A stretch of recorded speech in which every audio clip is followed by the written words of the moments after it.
में रहती थी और 12वीं पास कर चुकी थी। उसके पिताजी ने बेटी को जल्दी विदा करने के लिए उसकी शादी फूलपुर गांव के मुकेश से करवा दी थी। मुकेश कभी स्कूल नहीं गया था और इस कारण वो पढ़ा लिखा नहीं था और बाकी गांव वालों की हालत भी मुकेश जैसी ही थी। मुकेश के घर में उसके माता पिता भी रहते थे। सासू माँ, मैं बाहर मंदिर तक जा रही हूँ, आधे घंटे में आ जाऊंगी। अरे अभी कहीं जाने की जरूरत नहीं है, चुपचाप जाके रसोई में रात के खाने की तैयारी करो। और ये घूंघट क्यों हटा लिया है तुमने? क्या पता नहीं कि इस गांव में औरतें बिना घूंघट के नहीं रहती? रात में अंजलि छत पर जाकर अपनी मम्मी से बात कर रही होती है। तभी गांव की 3-4 औरतें उसे देख लेती है और दरवाजे पर आकर उसकी सास से शिकायत करने लगती है। और क्या हुआ? अरे छत पे तो देखो, आपकी बहू मटक मटक के किसी से फोन पर बात कर रही है, दिन भर फोन पे लगी रहती है। अरे कल तो मंदिर के पास वो क्या कहते हैं, सेल्फी ले रही थी। शहर की बहू रखना अच्छा शान की बात है, पर देखना इसके लक्षण से ये तो तुम्हारे परिवार को बदनाम ना कर दे।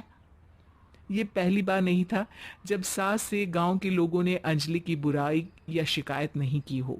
अब तो ये रोज की बात थी। अंजलि ये सब सुन लेती है। जब वो नीचे जाती है तो मुकेश भी वहां आ जाता है।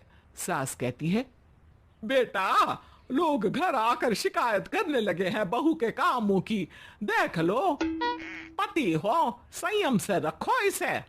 माँ जी, मैं तो अपनी माँ से बात कर रही थी क्योंकि यहाँ कोई बात करने लायक ही नहीं है और अब मैं माँ के पास ही रहूंगी। वहाँ क्या रहना, वहाँ बाहर के लोग तो ठीक है पर घर के लोग भी इज्जत ना दे सके। अरे नहीं नहीं अंजलि, ऐसा नहीं है, धीरे धीरे सब ठीक हो जाएगा, तुम फिक्र ना करो। अरे बस कुछ बोलना ही नहीं है, सर पे चढ़ा रखा है बहू को। सास मुकेश की नरम बात सुन के वहां से मुंह चढ़ाकर चली जाती है। मैं तो कहती हूँ हम दोनों शहर चले जाते हैं। मैं पढ़ी लिखी हूँ, मुझे वहां नौकरी भी मिल जाएगी और थोड़े दिनों में आप भी वहां कुछ काम ढूंढ लेना। अरे नहीं नहीं अंजलि, हम यहाँ ना गांव का खेत, माँ पिताजी को छोड़कर शहर नहीं जा सकते। माँ पिताजी को कैसा लगेगा और गांव वाले क्या सोचेंगे? ये कहकर मुकेश सोने चला जाता है और अंजलि की गांव वालों द्वारा बुराई का सिलसिला बहुत दिनों तक चलता ही रहता है। लेकिन अंजलि गुस्सा ना दिखाते हुए समझदारी से काम लेती है। बारिश का मौसम चालू हो जाता है। जोरदार बारिश से पूरे गांव में हाहाकार मच जाता है।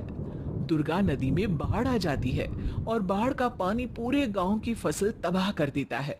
फसल की ये हालत देखकर गांव वाले निराश हो जाते हैं और बात तो यहाँ तक पहुंच जाती है कि कुछ लोग तो अंजलि को इस सब का दोषी ठहरा देते हैं। अरे पूरी फसल तबाह हो गई, पता नहीं किसकी नजर लग गई है। अरे जब से चौधरी परिवार में ये शहर की बहू आई है ना, तब से ही गांव की शांति चली गई है। इसके कर्म कांड से माँ दुर्गा नदी भी खुश नहीं है। ये सब सुनकर बेचारी अंजलि रोते हुए अपने घर चली जाती है। कुछ दिन बाद सभी गांव वाले अपनी फसल का मुआवजा लेकर अपने अपने घर आते हैं। मुकेश भी 1500 लेकर आता है। अंजलि को जब पासबुक दिखाता है तो अंजलि हैरान हो जाती है। अरे, ये पासबुक में तो उन्होंने 4000 की एंट्री करी है और आपको सिर्फ 1500 दिए। सच में? अरे, वो सरकारी अफसर आपको बेवकूफ बना रहे हैं। सरकार की तरफ से हमें 4000 मिले हैं लेकिन बाकी का सारा पैसा खुद ही खा रहे हैं। आप लोग के अनपढ़ होने का फायदा उठा रहे हैं। ये सब सुनकर मुकेश परेशान हो जाता है लेकिन अंजलि उसे हिम्मत से काम लेने को कहती है और सुबह होते ही मुकेश को पंचायत कार्यालय ले जाती है और साथ में गांव के और लोगों को भी। आप सरकारी बाबू क्या गांव के लोगों को बेवकूफ समझते हैं? आपको क्या लगता है ये पढ़े लिखे नहीं है तो आप कुछ भी मनमानी करेंगे? ये बेचारे दिन रात इतनी मेहनत करते हैं, ये हमारे अन्नदाता हैं और आप इनके साथ ऐसा धोखा करते हैं। अरे क्या बके जा रही है ये लड़की, किस धोखे की बात कर रही है? अपने कांड करके नदी माँ को नाराज करके हमारा नुकसान करके इसे चैन नहीं मिला क्या? सरपंच जी, इन सरकारी बाबू ने मुझे बेवकूफ बनाया है और मेरे हिस्से के पैसे खुद चट कर गए। बस ये सुनते ही सरपंच वहां से दुम दबाकर भाग जाता है। पता चलता है कि जनपद अधिकारियों ने गांव के सरपंच के साथ मिलकर सबके साथ धोखा किया है।